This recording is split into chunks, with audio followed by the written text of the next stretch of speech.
नमस्कार दोस्तों, आज की कक्षा में आप सभी का स्वागत है, अभिनंदन है। तो आज हम पढ़ेंगे पंथ निरपेक्ष। हमने पिछली कक्षा में पढ़ा था समाजवाद, तो आज हम पंथ निरपेक्ष के बारे में जानेंगे कि पंथ निरपेक्ष क्या है। तो चलो समय न गंवाते हुए हम लोग शुरू करते हैं आज की कक्षा। तो पहले हेडिंग रखते हैं हम पंथ निरपेक्ष।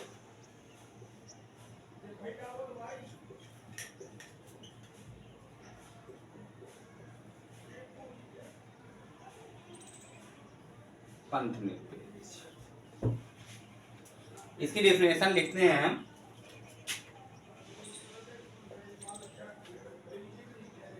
पंथ निरपेक्ष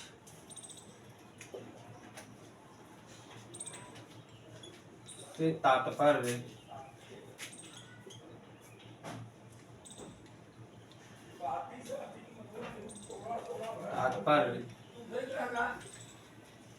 एक ऐसे देश से है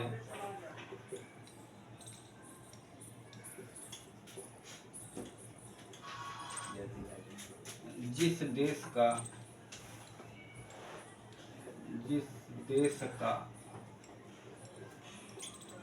नंबर 1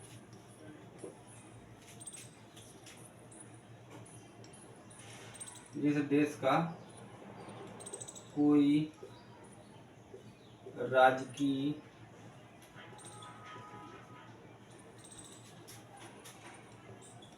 धर्म ना हो।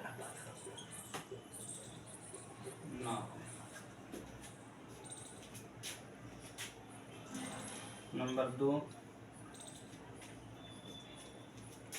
राज्य अपने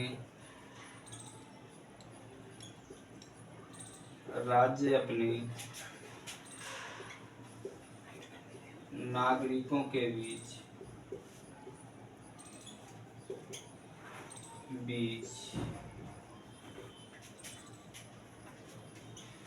धर्म के आधार पर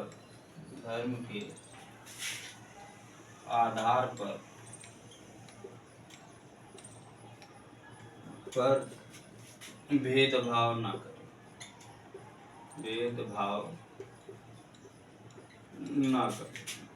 या ना करता। तीसरा है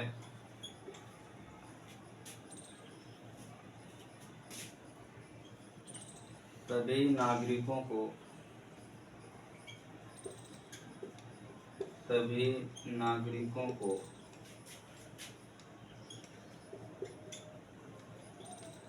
अपने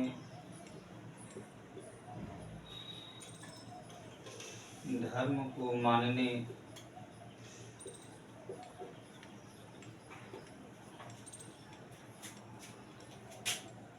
या आचरण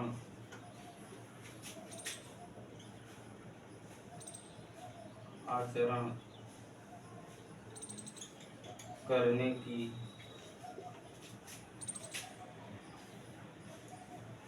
स्वतंत्रता।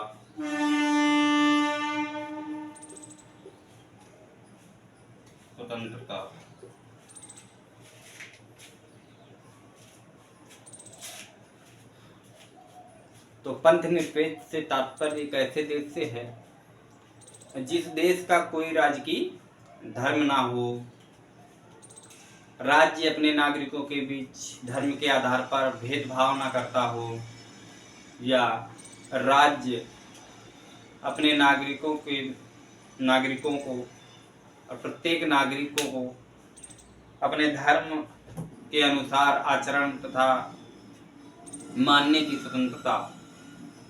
तो इसका तात्पर्य पंथ निरपेक्ष है। पंथ निरपेक्ष के बारे में और हम जानेंगे। तो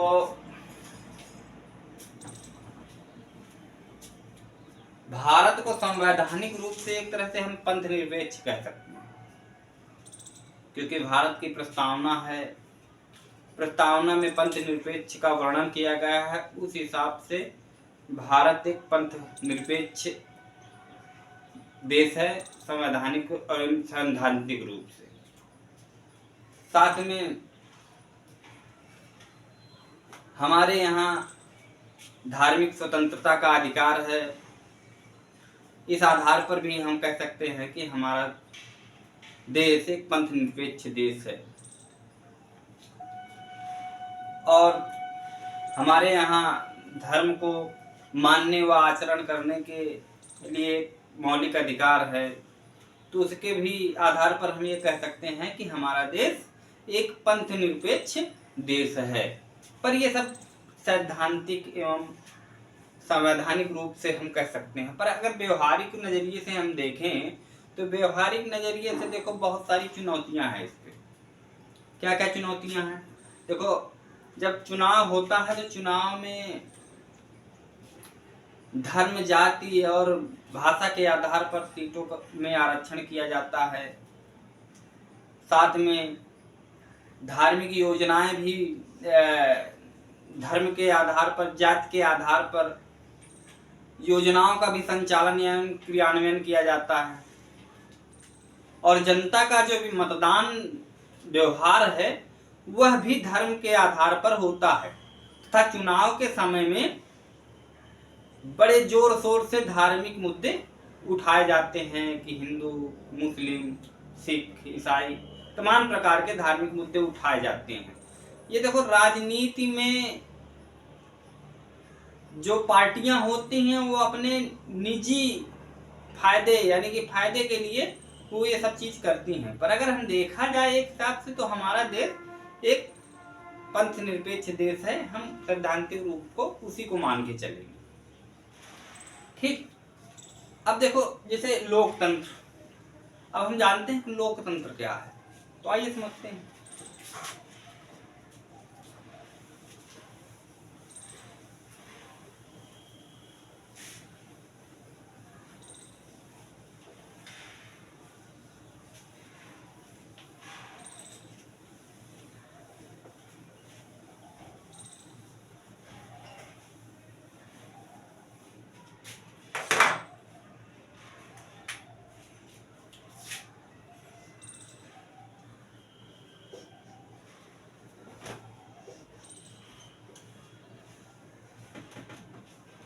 लोकतंत्र,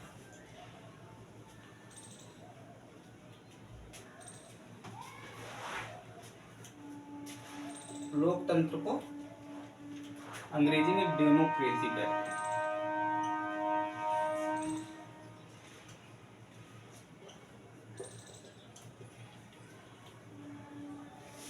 डेमोक्रेसी। अब इसका देखते हैं अर्थ क्या होता है। ये लैटिन शब्द है, इसका मतलब है डेमो।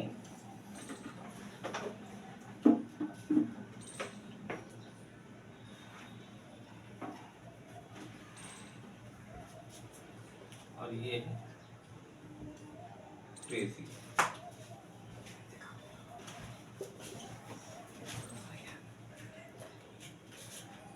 डेमोस और क्रेसिया।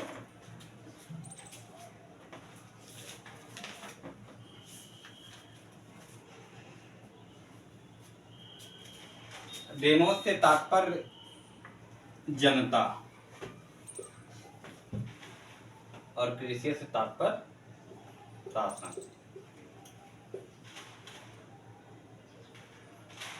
तो क्या हुआ?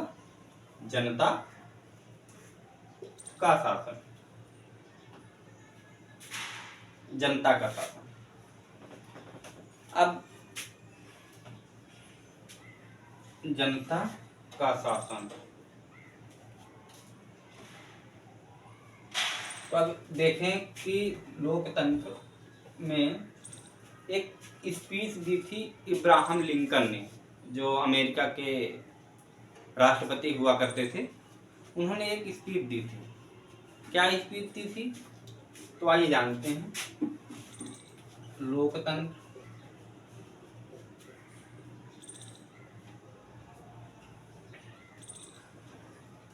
जनता का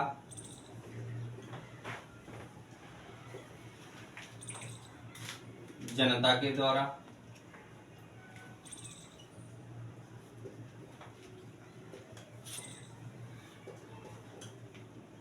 और जनता के लिए।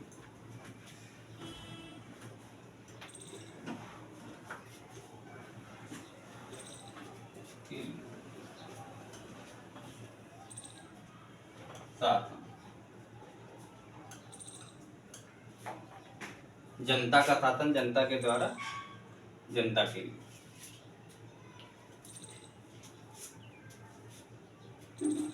और ये किस सम्मेलन में दिया था, तो देख लेते हैं। गेट्सबर्ग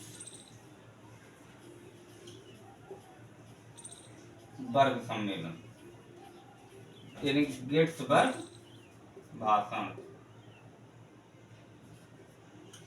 इसी को हम कह सकते हैं गेट्सबर्ग स्पीच। किसने दिया था?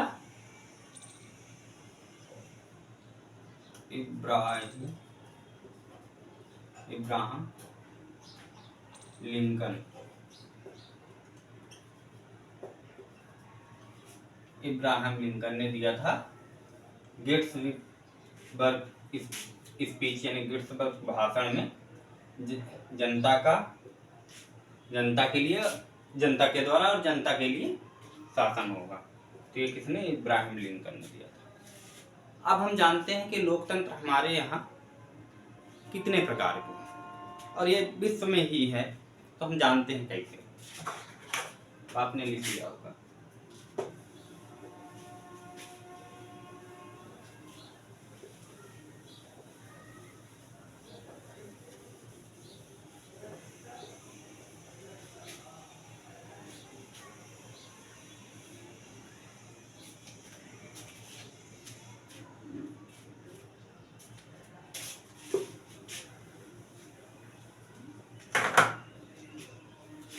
देखो, लोकतंत्र का वर्गीकरण दो रूपों में हुआ है। कौन कौन सा? प्रत्यक्ष लोकतंत्र, प्रत्यक्ष लोकतंत्र, और इधर हो गया अप्रत्यक्ष लोकतंत्र।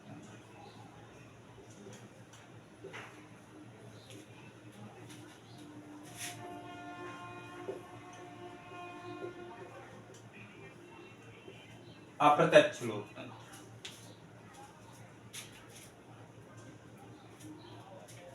अप्रत्यक्ष लोकतंत्र। अब अप्रत्यक्ष लोकतंत्र से तात्पर्य प्रत्यक्ष लोकतंत्र में, प्रत्यक्ष लोकतंत्र में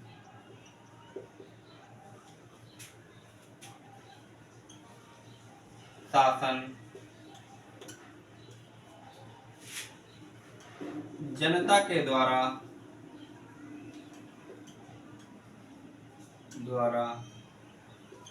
स्वयं ही संचालित किया जाता है, स्वयं ही संचालित किया जाता है।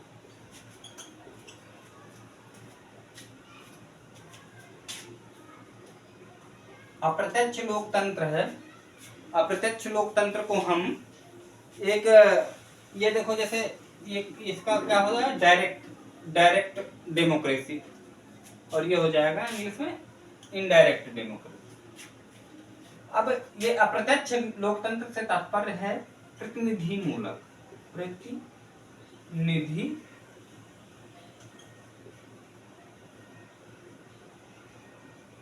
मूलक लोकतंत्र,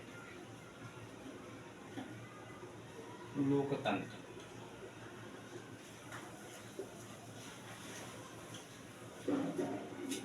इसका तात्पर्य है प्रतिनिधि मूलक का लोकतंत्र।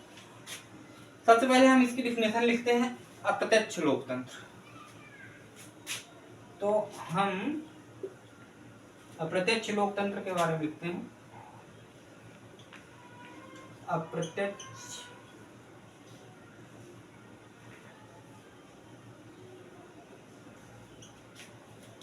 अप्रत्यक्ष लोकतंत्र में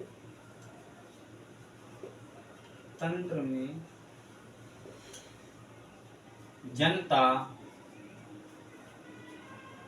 अपने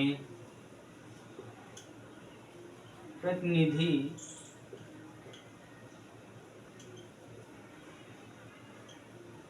का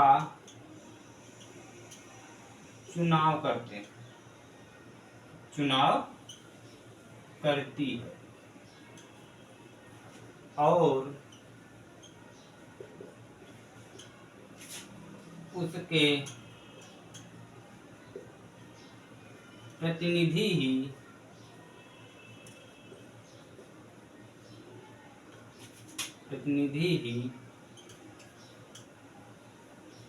जनता की ओर से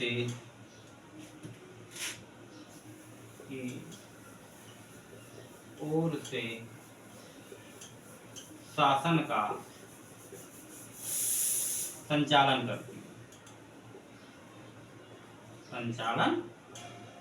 करती।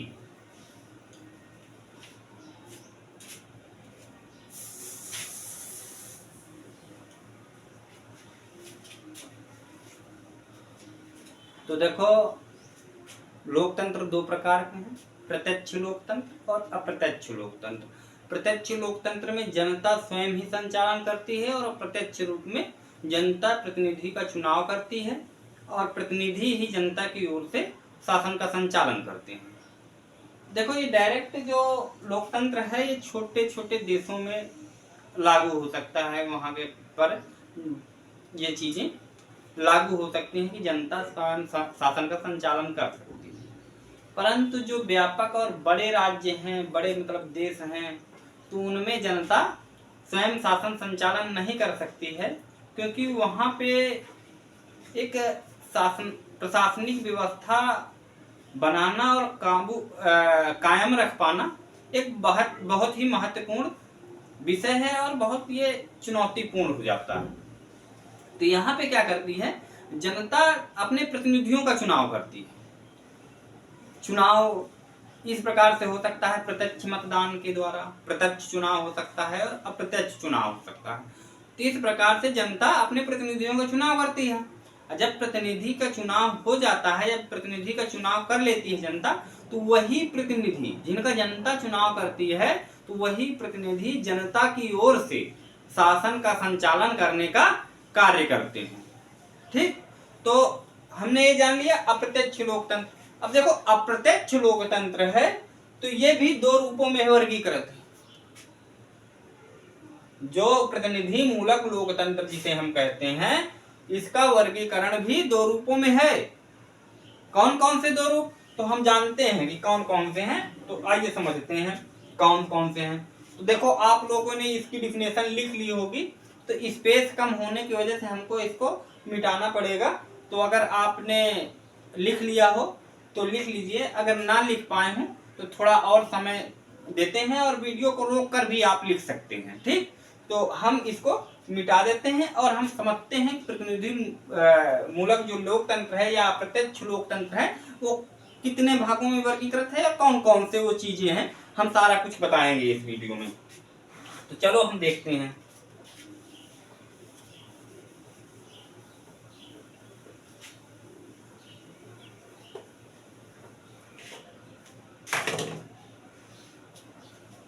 देखो, इसका वर्गीकरण दो रूपों में किया गया है।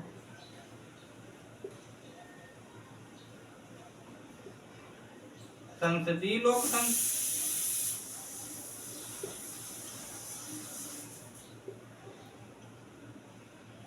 और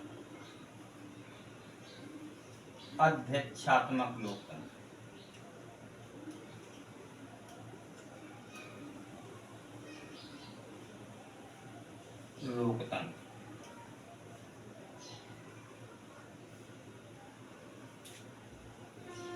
संसदीय लोकतंत्र और अध्यक्षात्मक लोकतंत्र, यानी कि पार्लियामेंट्री डेमोक्रेसी और प्रेसिडेंटली डेमोक्रेसी। समझे? तो देखो संसदीय लोकतंत्र में क्या है, देखो जैसे ब्रिटेन है, भारत है, यहाँ पे क्या चल रहा है, संसदीय लोकतंत्र। और अमेरिका में क्या है, अमेरिका हो गया, या फिर चीन, वो क्या कहते हैं, रूस हो गया, तो यहाँ पे पार्लियामेंट्री डेमोक्रेसी है, सॉरी प्रेसिडेंटली डेमोक्रेसी, मतलब अध्यक्षात्मक डेमोक्रेसी। और अपने यहाँ और ब्रिटेन में संसदीय डेमोक्रेसी है, यानी कि संसदीय लोकतंत्र। ठीक, तो अब हम जानेंगे संसदीय लोकतंत्र और अध्यक्षात्मक लोकतंत्र में अंतर कौन कौन से होते हैं। हमने ये तो जान लिया कि डेमोक्रेसी तो ये हो गए भाई, संसदीय लोकतंत्र हो गया यानी कि पार्लियामेंट्री डेमोक्रेसी, और ये अध्यक्षात्मक लोकतंत्र यानी कि प्रेसिडेंटली डेमोक्रेसी, यानी कि प्रेसिडेंट मतलब राष्ट्रपति, और पार्लियामेंट्री मतलब संसदीय में प्रधानमंत्री जैसे आते हैं, उन्हीं में हम देखते हैं। तो आइए हम जानते हैं कि हम इनमें जो अंतर है वो अंतर हम किस रूप में स्पष्ट कर सकते हैं। तो चलो समय न बर्बाद करते हुए हम देखते हैं कि क्या है और कैसे हम इनमें अंतर स्पष्ट करते हैं। तो हम इसको सारा मिटा देते हैं और लिखते हैं संसदीय, और 2 कॉलम बनाते हैं।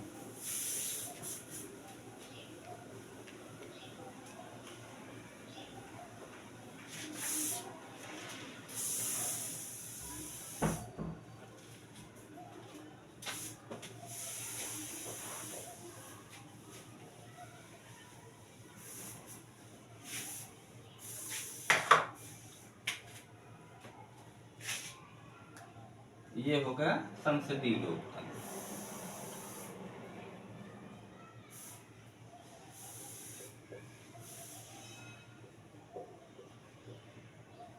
संसदीय लोकतंत्र, और इधर हो गया अध्यक्षात्मक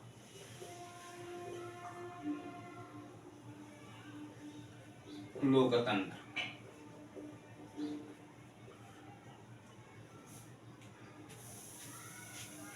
अब हम इनमें कॉलम खींच देते हैं और हम समझते हैं एक एक करके कि लोकतंत्र ये कैसा है। तो हम यहाँ पे एक हेडिंग ही लोकतंत्र ही लिख देते हैं, जिससे आपको समझने में आसानी होगी कि ये चीजें क्या है। ठीक, तो ये अध्यक्षात्मक लोकतंत्र हो गया, संसदीय लोकतंत्र हो गया, यानी कि पार्लियामेंट्री लोकतंत्र, और ये प्रेसिडेंटली लोकतंत्र। तो आइए समझते हैं। तो कॉलम नंबर 1,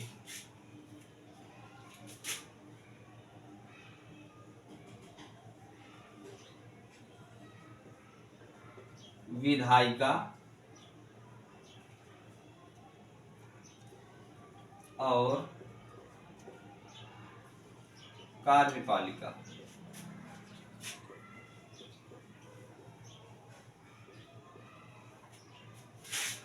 आपस में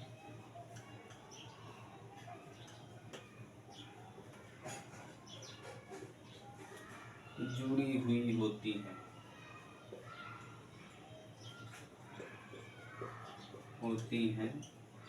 और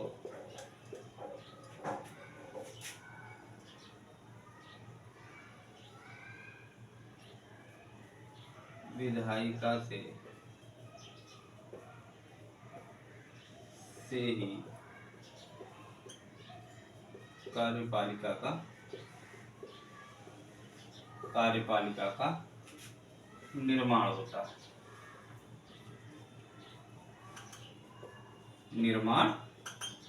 है, अब हम यहाँ पे देखते हैं विधायिका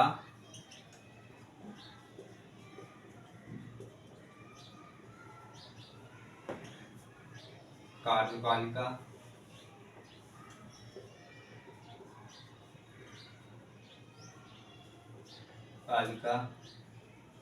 और न्यायपालिका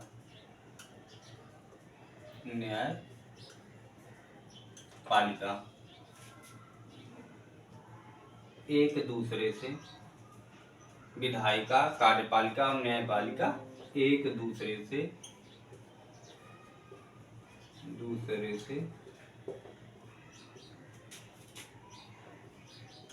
अलग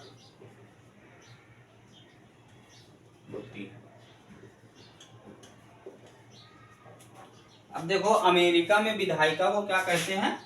कांग्रेस। कांग्रेस।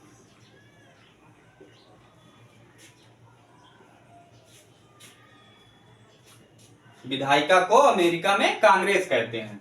और कार्यपालिका से तात्पर्य क्या है? राष्ट्रपति। राष्ट्रपति और मंत्रिपरिषद से।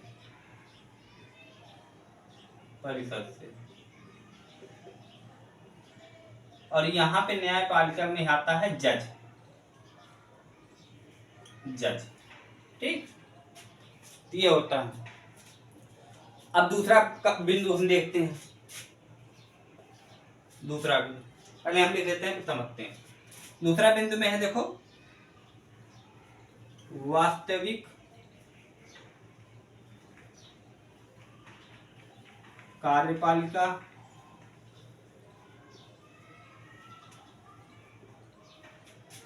और नाम मात्र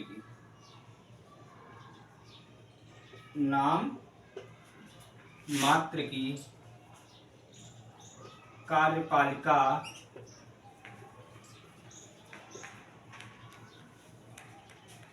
में अंतर होता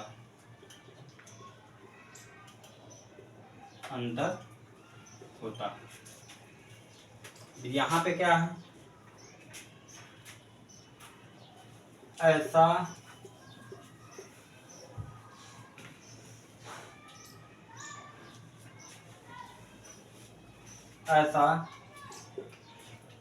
कोई अंतर नहीं होता। दोनों शक्तियां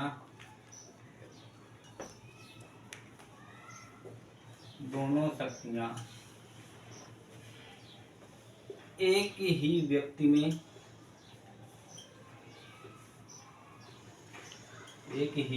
में निहित होती है।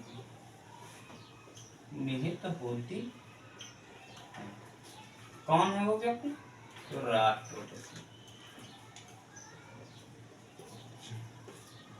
राष्ट्रपति में ही दोनों शक्तियां निहित होती हैं। तीसरा क्या है?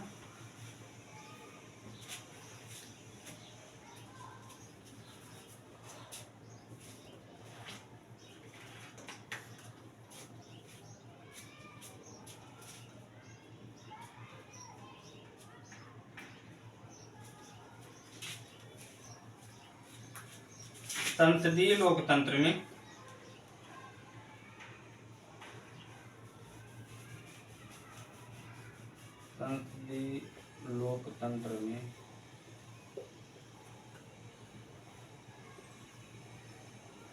वास्तविक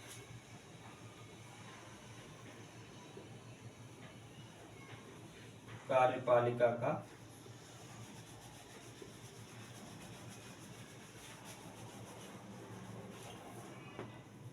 कोई निश्चित कार्यकाल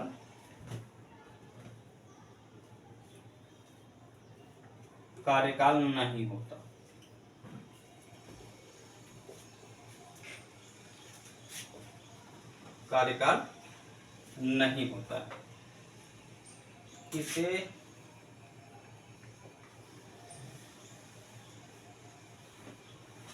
समय से पहले भंग किया जा सकता है।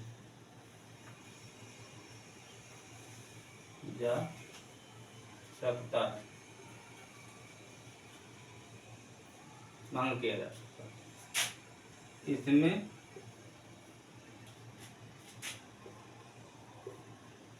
निश्चित कार्यकाल होता है।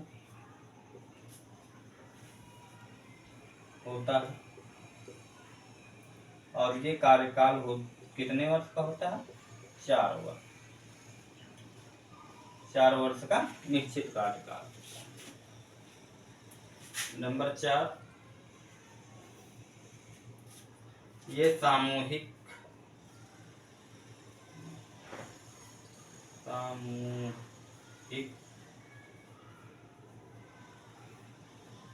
उत्तरदायित्व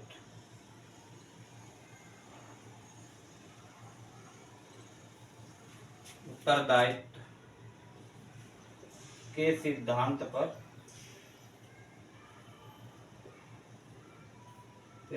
पर कार्य करते हैं। कार्य करती है यदि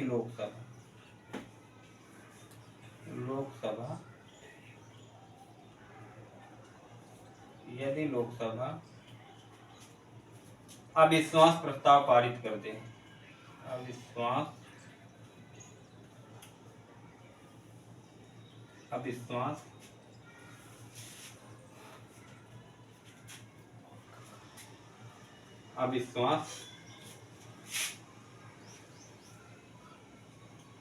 प्रस्ताव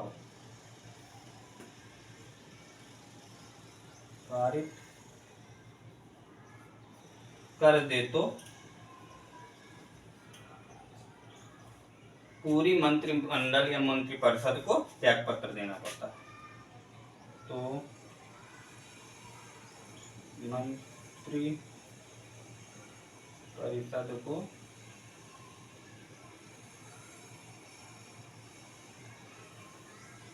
त्यागपत्र देना पड़ता है। त्यागपत्र देना पड़ता है। देखो बोर्ड में स्पेस कम था, तो अगर आप लोगों को समझ में ना आया हो या फिर ना दिखे तो आप लोग, मैं बोल रहा हूं तो आसानी से आप लिख सकते हैं, आप समझ सकते हैं। नंबर 4 में क्या था? सामूहिक उत्तरदायित्व नहीं होता, इसमें कोई उत्तरदायित्व नहीं होता।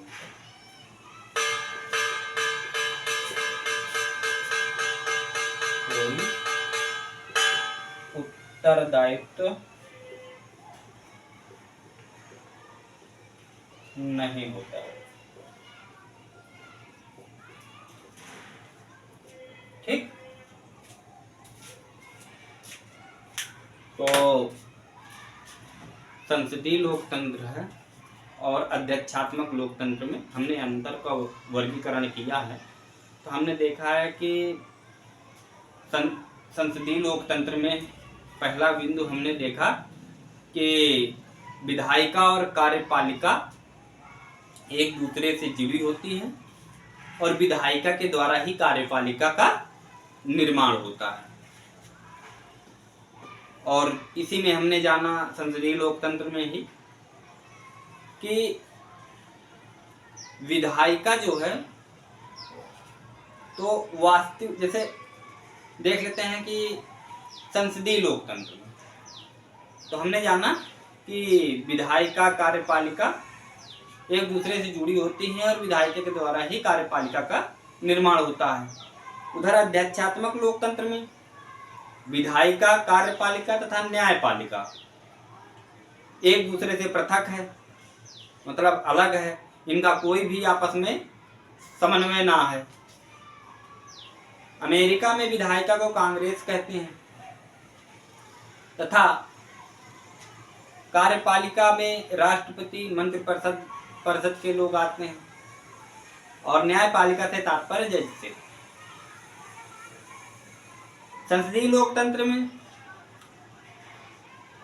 वास्तविक कार्यपालिका और नाम मात्र की कार्यपालिका में अंतर पाया जाता है और अध्यक्षात्मक लोकतंत्र में ऐसा कोई अंतर नहीं पाया जाता। दोनों ही